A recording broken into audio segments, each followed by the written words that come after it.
pones entre tus manos al caer la tarde.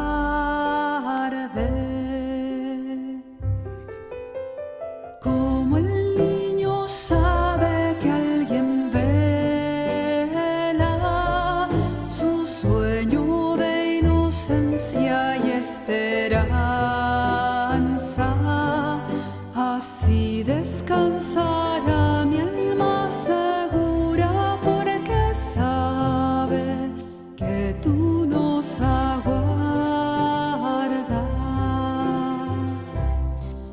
Tú endulzarás mi última amargura,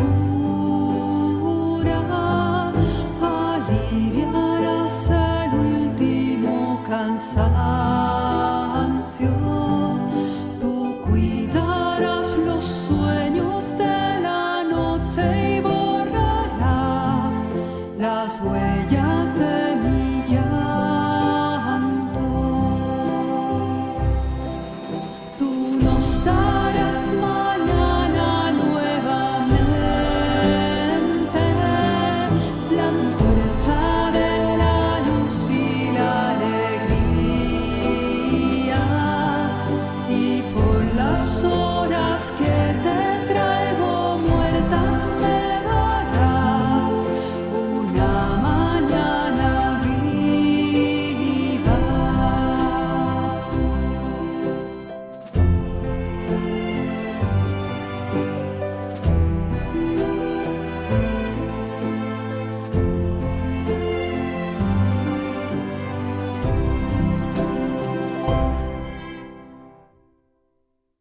En el nombre del Padre, y del Hijo, y del Espíritu Santo. Amén. Muy buenos días, queridos hermanos. Tengan un excelente viernes, 3 de marzo de 2023. Con la gracia del Señor, nos despertamos en esta mañana para alabar su nombre, para bendecirlo, para glorificarlo y también para darle gracias, para que nos demos cuenta de que sin Él no somos absolutamente nada, que de Él venimos y que está en nuestro corazón, ahí de una manera inscrita el deseo de querer volver a Él. Como diría el propio San Agustín, no estaremos tranquilos hasta que volvamos a ti, Señor. Vamos a disponernos en esta mañana para escuchar el Evangelio, y lo hacemos como siempre pidiendo al Espíritu Santo que ilumine nuestro entendimiento, que nos dé ese don tan preciado que tiene Él, para que podamos comprender la palabra de Dios tal y como el Señor quiere, y no como muchas veces nosotros lo hacemos, como hombres que nos equivocamos y que queremos tergiversar su mensaje del Evangelio. Lectura del Santo Evangelio según San Mateo. Gloria a ti, Señor. En aquel tiempo, Jesús dijo a sus discípulos: Les aseguro que si su justicia no es mayor que la de los escribas y fariseos, ciertamente no entrarán ustedes en el reino de los cielos. Han oído que se dijo a los antiguos: No matarás, y el que mate será llevado ante el tribunal. Pero yo les digo: todo el que se enoje con su hermano será llevado también ante el tribunal. El que insulte a su hermano será llevado ante el Tribunal Supremo, y el que lo desprecie será llevado al fuego del lugar de castigo. Por lo tanto, si cuando vas a poner tu ofrenda sobre el altar, te acuerdas allí mismo de que tu hermano tiene alguna queja contra ti, deja tu ofrenda junto al altar y ve primero a reconciliarte con tu hermano, y vuelve luego a presentar tu ofrenda. Arréglate pronto con tu adversario mientras vas con él por el camino, no sea que te entregue al juez, el juez al policía y te metan a la cárcel. Te aseguro que no saldrás de allí hasta que hayas pagado el último centavo. Palabra del Señor. Gloria a ti, Señor Jesús. Un concepto que es muy importante en el Evangelio del día de hoy y que muchas veces no tenemos claro. De alguna manera podría decirse, sabemos lo que es, pero nos costaría trabajo dar una definición como tal. Es el concepto de justicia, de esta virtud cardinal. Una virtud cardinal, ¿por qué? Porque finalmente junto con las otras tres nos van a permitir tomar el camino de la rectitud, tomar un camino hacia el buen servicio, de una buena vida, de una vida digna y sobre todo de un buen testimonio. La justicia entonces, junto con la fortaleza, la templanza, encabezadas por la prudencia, van a formar estas cuatro virtudes cardinales que van a guiar al hombre hacia el buen obrar. Hoy vamos a enfocarnos hacia la justicia en un primer punto de nuestra reflexión y entender como justicia, quizás podríamos retomar aquella definición que daban algunos de los juristas romanos de aquella época, y uno de ellos decía que la justicia es dar lo que le corresponde a cada quien. Hoy el Señor, al inicio de su evangelio, nos dice que si nuestra justicia no es mayor que la de los escribas y fariseos, no entraremos en el reino de los cielos. Es muy común que hoy nos demos cuenta que queremos compararnos con los demás. Te voy a poner un ejemplo cotidiano, que estoy seguro que quizás en algún momento tú has cometido ese error, porque también yo lo he hecho y mucha gente lo comete. Y es decir, que Dios nos va a juzgar a todos de una manera igual, igualitaria, equitativa. Entonces, no va a haber distinción. eh, o a veces lo queremos hacer, esta distinción, únicamente con los clérigos. Queremos decir, a los sacerdotes les va a pedir cuentas, pero a mí que no soy sacerdote, pues a mí las cuentas que me va a pedir son menores.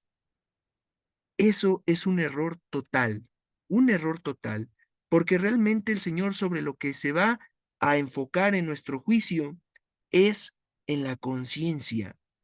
¿Qué conciencia tenías tú sobre lo que estabas haciendo? El padre Gabriel Amort, exorcista, fallecido hace algunos años, hablaba precisamente de que esta manera en la que Dios va juzgando mediante el amor. Seremos juzgados por el amor, porque el amor finalmente nosotros lo vamos a aplicar en cada hecho de nuestra vida según la conciencia que vayamos teniendo, según los criterios que nosotros tengamos de Dios. Si yo no tengo una conciencia bien formada, posiblemente me esté equivocando constantemente. Y hago la aclaración, estoy diciendo conciencia bien formada, es decir, una conciencia deformada, pero quizás lo que podría caber como una especie de justificación es la ignorancia, pero no la mala formación que le llegamos a dar a nuestra conciencia.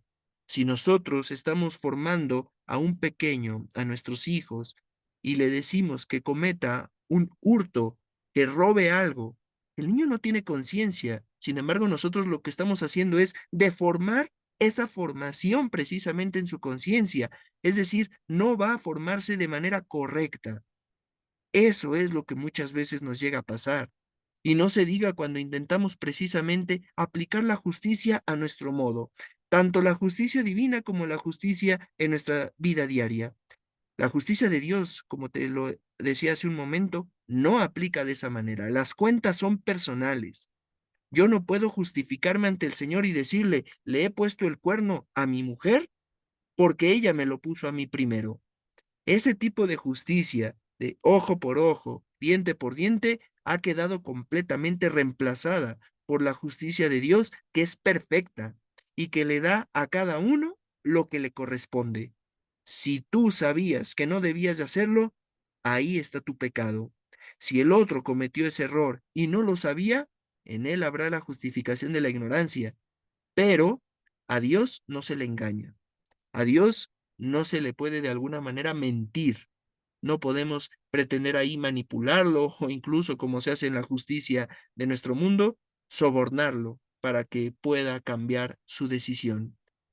Y en ese mismo sentido también tenemos que entender que hay niveles del pecado. Hay pecados graves y hay pecados que son los llamados veniales, que no son pecados graves. Pero la pregunta aquí es, ¿tenemos el criterio necesario para alcanzar a distinguir qué pecados son graves y qué pecados no? A veces hay tantos católicos que se les hace tan sencillo no presentarse a la misa dominical. Hoy me sentí un poquito mal y no voy. No pasa nada, sin darnos cuenta de que no asistir a misa dominical por precepto es pecado grave. Es pecado grave. Y nos presentamos al siguiente domingo como si no hubiese pasado nada, y me paso todavía incluso a comulgar. Hay que tener cuidado con ese tipo de acciones. Si yo he decidido comulgar en la mano, pues tengo que tener muchísimo cuidado de las partículas que quedan ahí de nuestro Señor y no tomar casi casi la decisión de sacudirme la mano como si no hubiera pasado absolutamente nada. Porque no tener el cuidado con la Sagrada Eucaristía se convertiría en un sacrilegio al faltarle el respeto a nuestro Señor. Puedes no tener la conciencia de querer hacerlo, pero si tú sabes perfectamente quién está presente ahí, que esa hostia ya no es una hostia cualquiera, sino que ya es el cuerpo de nuestro Señor, lo más sagrado que existe en el universo entero, pues tienes que cuidarlo y tratarlo de la manera más adecuada, dándole todo el honor y la reverencia posible. Por eso, muchas veces, como ya lo he comentado, esa recomendación trata mejor de comulgar en la mano. Pero si has decidido lo contrario, hazlo con total respeto y cuidado. Tenemos que entender que hay niveles de pecado y que en ese mismo sentido nosotros también tenemos que aprender a cuidarnos de los pecados más graves y procurar en la menor posibilidad los pecados veniales. Hoy el Señor nos está haciendo una invitación a recordar que hay un juicio, a recordar que estamos en esta vida simplemente de paso y que ese juicio, que es una de las postrimerías, la doctrina de la Iglesia nos habla de 4 postrimerías: la muerte, el juicio, el cielo y el infierno. Podría agregarse el último punto que voy a tratar en esta reflexión, el purgatorio. Pero enfoquémonos ahorita de momento en la parte del juicio. ¿Qué son las postrimerías? Esas realidades últimas del hombre a las que todos, creyentes y no creyentes, vamos a llegar. Primero la muerte y después viene el juicio. Ese juicio no está hecho a mi, digamos, a mi beneficio. Ese juicio no está hecho para, de alguna manera, nada más decirme, pues te equivocaste, pero pásale al cielo. Por supuesto que no. Es un juicio justo, por el justo juez, por aquel en el que no cabe engaño, en el que no cabe la mentira. Hay amor y hay misericordia, pero precisamente porque hay amor y hay misericordia, también existe justicia. Vamos por este mundo caminando como si tuviéramos ya ganado el cielo. Y a veces se nos olvida que va a llegar un momento en el que a Cristo lo tengamos cara a cara y no lo podremos engañar, ni persuadir, ni darle vueltas, ni querer mentirle como si fuera un hombre más. Así no funciona la justicia de Dios. Es una justicia completamente recta y que, estando delante de Él, ya nada podremos hacer. Por eso, recordar el evangelio que escuchábamos en esta semana, el día lunes, las obras de misericordia. ¿Cuándo te vi, Señor? ¿Cuándo te vi? Y que el Señor nos responderá: cuando no lo hiciste con los más pequeños, no lo hiciste conmigo. Aprendamos a actuar siempre con amor, porque seremos juzgados en el amor, basándonos en la formación de nuestras conciencias, y que tendremos que entregar realmente cuentas, y que el justo juez no se doblegará, porque precisamente su justicia emana del amor. Y por último, te decía del purgatorio, y con esto concluyo. Esta cita bíblica que hemos escuchado el día de hoy, Mateo capítulo 5, versículos del 20 al 26, nos habla perfectamente de lo que es el purgatorio. Podríamos referirnos también al purgatorio y quiero mencionar un pequeño texto de Tertuliano, de los padres de la época de los padres de la iglesia, una doctrina que es el purgatorio rechazada por nuestros hermanos separados. Todos los protestantes hablan de que no existe el purgatorio, o es el cielo o es el infierno, pero esta cita bíblica nos habla precisamente de esta cárcel a la que será enviado y que no saldrás de ahí hasta pagar el último centavo. Tertuliano decía lo siguiente: es muy conveniente que el alma, sin esperar la resurrección de la carne, sufra un castigo por lo que haya cometido sin la complicidad de su cuerpo. Igualmente es justo que en recompensa de los buenos y santos pensamientos que haya tenido, sin cooperación de la carne, reciba también consuelos sin la carne. Tertuliano continúa diciendo más adelante: el calabozo, aquel del que se nos habla en el Evangelio, es entendido como el infierno, en el que hay que pagar hasta el último centavo de la deuda. Pero también hemos de entender que en este mismo lugar hay que purificarse de las faltas más ligeras, en un intervalo de tiempo que precede a la resurrección. Es decir, podría entenderse que el purgatorio pareciera como una especie de estado, de un lugar que está en el infierno, pero del que se va a salir. Esto quizás no es entendido totalmente en la doctrina de la Iglesia, pero sí entender que en el purgatorio también hay un fuego de purificación. Mucha gente cree que llegar al purgatorio es genial.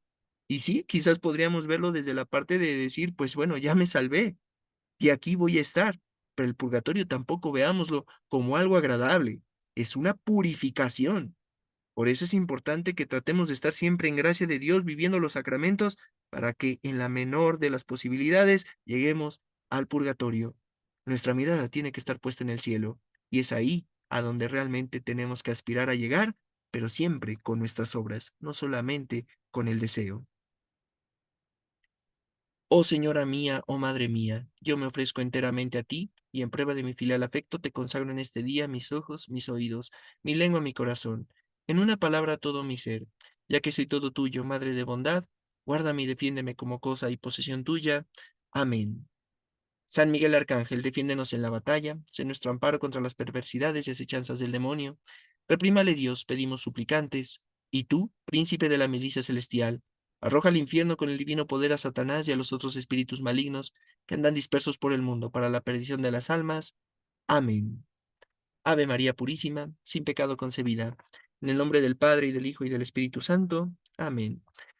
Que tengas un excelente fin de semana. Te invito a que el evangelio de este día lo pongas en práctica y poco a poco vayas reconciliándote con aquellos con los que te has enojado, con los que te has enfadado.